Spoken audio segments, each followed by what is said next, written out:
నమస్కారం అండి అందరికీ. నేను మీ అనంత. నేను జరుపుకున్న వరలక్ష్మి వ్రతం వ్లాగ్తో మీ ముందుకు వచ్చానండి. కాకపోతే వీడియో రావడం చాలా లేట్ అయిపోయింది.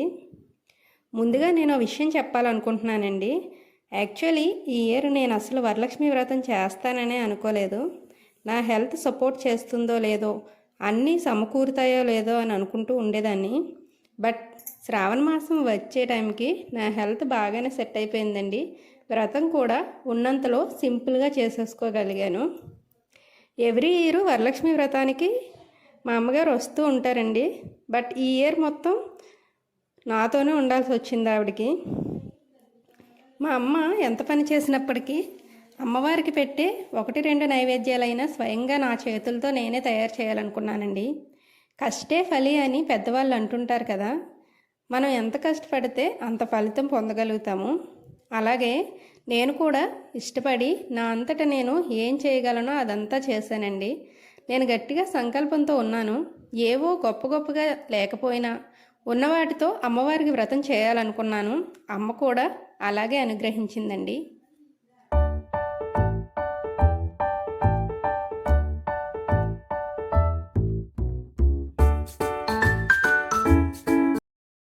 ఈ మధ్యకాలంలో వరలక్ష్మి వ్రతం టాపిక్ మీద పెద్ద డిబేట్లు జరుగుతున్నాయండి.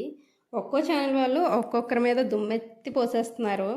అదంతా చూసిన తర్వాత నాకు మర్చిపోయిందండి. ఇప్పుడు నేను ఎగ్జాంపుల్ చెప్పాలనుకుంటున్నానండి. 2 వ్యక్తులు ఉంటారు. అందులో ఒకడు కోటీశ్వరుడు, మరొకడు పేదవాడు. వాళ్ళిద్దరూ కూడా వాళ్ళ కూతుర్లకి పెళ్ళిళ్ళు చేయాలి అని అనుకుంటారు. అప్పుడు కోటీశ్వరుడు ఎక్కువ కట్నం పెట్టి, అంతకంటే ఎక్కువ బంగారం పెట్టి చాలా గ్రాండ్గా పెళ్లి జరిపిస్తాడు.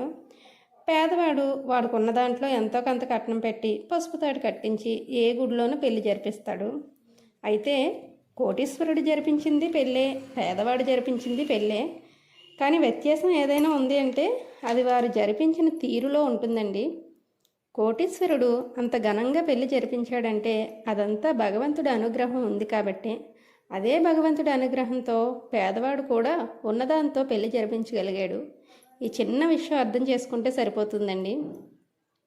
అనేక పుష్పాలతో అలంకరించి నానా రకాల పళ్ళు ఫలహారాలు నైవేద్యంగా సమర్పించి అంగరంగ వైభవంగా వ్రతం చేయగలుగుతున్నారంటే అది కూడా అమ్మవారి అనుగ్రహం ఉంది కాబట్టే కదండి. తెలుసుకోవాల్సిందల్లా ఏంటంటే ఎవరో ఏదో గొప్పగా చేసేసుకున్నారని మనం బాధపడకుండా ఉండగలగాలి. వాళ్ళలాగే మనం కూడా చేసేసుకోవాలని ఆశపడి అప్పుల పాలు కాకుండా ఉండగలగాలి. అయినా మనుషులు చేసే పూజలో వ్యత్యాసం ఉంటుందేమో కానీ అమ్మవారు మనపై చూపించే కరుణలో మాత్రం ఎలాంటి వ్యత్యాసం ఉండదండి. ఇక్కడ ఒకదాని తర్వాత ఒకటిగా ఒక్కో పని చాలా నిదానంగా చేసుకుంటూ వచ్చాము. నేను ఎప్పుడు కూడా మర్నాడు చేయాల్సిన దాన్ని ముందు రోజే ప్లాన్ చేసుకుంటానండి. ఇక పూజలు వ్రతాలు చేసేటప్పుడు మామూలు రోజుల కంటే కొంచెం ముందుగానే లేస్తాను. అలా చేయడం వల్ల కంగారు హడావడి లేకుండా నిమ్మలంగా అయిపోతాయి పనులన్నీ. ఏ వ్రత పుస్తకాలలో అయినా పూజా విధానం గురించి చెప్పేటప్పుడు తెల్లవారుజామునే లేవాలి, తలంటు పోసుకోవాలి, ఇల్లు వాకిలి శుభ్రం చేయాలి, పిమ్మట పూజకు కావలసినవన్నీ సమకూర్చాలి, ఇలానే మొదలవుతుంది కదండి. పూర్వం పెద్దవాళ్ళు ప్రజలకు ఏమైనా చెప్పాలి అనుకుంటే అవి పూజలకి దేవుళ్ళకి లింక్ పెట్టి చెప్పేవాళ్ళు. అలా అయితే భక్తితోనో భయంతోనో పాటిస్తారనేమో. తెల్లవారుజామున నిద్రలేవడం వలన ఆరోగ్యంతో పాటు మనం రోజులో చేయాల్సిన పనులన్నీ తొందరగా మరియు సవ్యంగా జరుగుతాయండి. ఎలాంటి అలసట కంగారు మనలో ఉండదు. ఇంకా రాత్రులు కూడా హాయిగా నిద్రపడుతుంది. ఒంటిని ఇంటిని శుభ్రంగా ఉంచుకుంటే ఎలాంటి రోగాలు కానీ దారిద్ర్యం కానీ మన దరి చేరకుండా ఉంటాయి. ఏ పూజ అయినా ఏ వ్రతమైనా వాటిల్లో ఉన్న పరమార్థం సమాజాన్ని మంచి మార్గంలో నడిపించడమేనండి. స్వయంగా పరమేశ్వరుడు పార్వతికి చెప్పిన చారుమతి కథనే చూస్తే ఒక స్త్రీ ఎలా ఉండాలి, ఎలా నడుచుకోవాలి, భర్తను ఎలా సేవించాలి, అత్తమామల్ని ఎలా చూసుకోవాలి, ఇరుగు పొరుగు వారితో ఎలా మెలగాలి లాంటి విషయాలని చారుమతి ద్వారా మనకు తెలియజేశారు. అన్ని సద్గుణాలున్న చారుమతికి స్వయంగా లక్ష్మీ అమ్మవారి కలలో కనిపించి వ్రత విధానం చెప్పడం ద్వారా పెళ్ళైన స్త్రీ ఇన్ని మంచి అలవాట్లు అలవరుచుకోగలిగితే అమ్మవారి కటాక్షం తప్పక ఉంటుందని చెప్పకనే చెప్పారు. ఇక మేము అనుకున్న నైవేద్యాలన్నీ అనుకున్న టైంకి చేయగలిగామండి. పరమాన్నం, సేమియా పాయసం, బూరెలు, గారెలు, పులిహోర. ప్రతి ఏడాది ఇలా 5 రకాల నైవేద్యాలు పెడుతూ ఉంటాను. ఎవరి స్తోమతను బట్టి వాళ్ళు పెడుతూ ఉంటారు. ఎవరి ఆరోగ్య పరిస్థితిని బట్టి వాళ్ళు చేస్తూ ఉంటారు. ఏమీ లేకపోయినా ఇంత బెల్లం ముక్క పెట్టి అంత పసుపు తాడు కట్టినా పూజ జరిగినట్టే, ఏం తేడా ఉండదండి. ఇక్కడ నేను చైర్లో కూర్చున్నానని ఎవరు నన్ను తప్పుగా అనుకోకండి. నేను ఇంకా నేల మీద కంఫర్టబుల్గా కూర్చోలేకపోతున్నాను, అందుకనే చైర్ వేసుకున్నాను.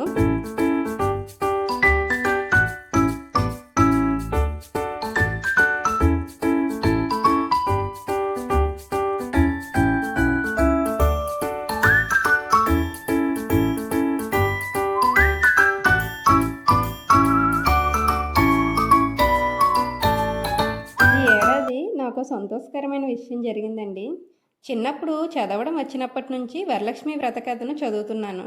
నా చిన్నప్పుడు మా పెద్దమ్మ ఈ వ్రతం చేసేదండి. ప్రతి ఏడాది నేనే కథను చదివేదాన్ని. ఇక పెళ్ళైన తర్వాత వ్రతం చేసుకునే అవకాశం అమ్మవారు నాకు కూడా కలిగించారు. బట్ ఎవరైనా కథ చదివితే బాగున్ను, నేను నా ధ్యాసను పూజపై నిలిపి సంతోషంగా పూజ చేసుకుందును అనుకునేదాన్ని. కానీ మా ఇంట్లో ఎవరూ చదివేవారు కాదు. కానీ ఈ సంవత్సరం మాత్రం ఒకరు కథను, పూజా విధానాన్ని చదివితే అది వింటూ నేను పూజ చేసుకున్నానండి. అమ్మవారికి ఈ ఏడాది ఆభరణంగా పసుపు కొమ్మనే కట్టగలిగానండి. అయినా పసుపుకి మించిన బంగారం ఏముంది, సౌభాగ్యానికి మించిన ఆభరణం ఏముంది?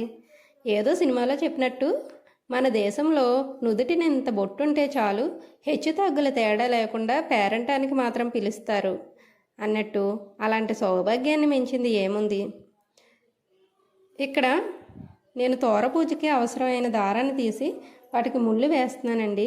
యాక్చువల్లీ ఒక్కో ముడి దగ్గర ఒక్కో పుష్పాన్ని పెడుతూ ఉంటాను. నేను కూడా అలానే కట్టేదాన్ని, కానీ అలా పెడుతుంటే మధ్యలో పూలు రాలి కింద పడిపోతున్నాయని, అందుకనే కేవలం ముళ్ళు మాత్రమే వేసి కుంకుమ బొట్లు పెడుతున్నాను. తర్వాత పూజకి కావాల్సినవన్నీ నెమ్మదిగా ఒక్కొక్కటిగా సర్దుకున్నానండి. అమ్మ కూడా చాలా హెల్ప్ చేసింది. ఈలోగా మా హనీ తల్లిని తీసుకొని వాళ్ళ స్కూల్ టీచర్ గారు ఇంటికి వచ్చారు. అప్పుడు నేను టీచర్ గారితో పూజ అయిపోయిన తర్వాత వాయనానికి పిలుస్తాను, వస్తారు కదా అని అడిగానండి.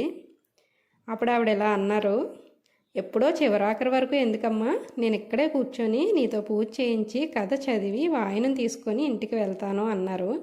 అది విన్న తర్వాత నాకు చాలా సంతోషం అనిపించిందండి. స్వయంగా లక్ష్మీదేవియే మా ఇంటికి వచ్చి నా చేత వ్రతం చేస్తున్నారన్నట్టుగా అనిపించింది.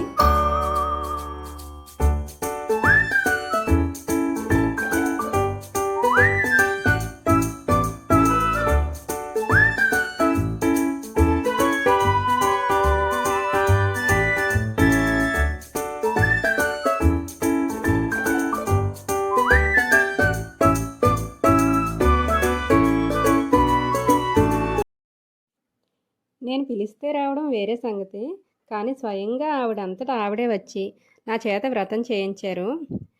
ఇక్కడ నేను కెమెరాని ఒక వైపుగా పెట్టేసి ఉంచేసానండి. కాన్సన్ట్రేషన్ అంతా పూజ మీదే ఉండాలి అన్నట్టుగా నేను ఇంకా ఫోన్ని అసలు పట్టించుకోలేదు. ఆ రోజు సూట్ అవుతుందో లేదో కూడా గ్రహించుకోలేకపోయాను. ఇకపోతే షోడశోపచార పూజ అంటే నాకు చాలా ఇష్టం అండి. మనసుని భగవంతుడిపై కేంద్రీకరించి చేయాలనుకుంటాను. తర్వాత అదాంగ పూజ, అష్టోత్తర నామావళి అయిన తర్వాత తోర పూజ కూడా చేశాను. ప్రతి ఏడాది అయితే మా వారితో కట్టించుకుంటాను, కానీ ఈ ఏడాది ఆయన డ్యూటీలో ఉండడం వల్ల తోరం మాత్రం టీచర్ గారితో కట్టించుకున్నానండి. ఇంకా టీచర్ గారు కథను కూడా ప్రారంభించారు. అనంతరం మంగళహారతి, వాయినాలు ఇవ్వడం కూడా చాలా బాగా జరిగాయండి. టీచర్ గారు వాళ్ళ అమ్మాయి కూడా అదే రోజు వ్రతం జరిపించుకున్నారట. ఆవిడ దూరంగా ఉండడం వలన టీచర్ గారు అక్కడికి వెళ్ళలేకపోయారట. అందుకని టీచర్ గారు నాతో ఇలా అంటున్నారనమాట, ఆ కూతురి దగ్గరికి వెళ్ళలేకపోయినా ఈ కూతురి దగ్గరికి వచ్చేలా చేసింది అమ్మవారు అని చెప్పేసి అన్నారండి. ఏంటో ఆవిడలో నేను అమ్మవారిని చూస్తే నాలో ఆవిడ కూతురిని చూసింది. ఒక తల్లి కోరికను, ఒక బిడ్డ కోరికను ఒకేసారి కలిపి నెరవేర్చాలనేమో ఆ రోజు మమ్మల్ని ఇద్దరిని అలా కలిపారు అమ్మవారు.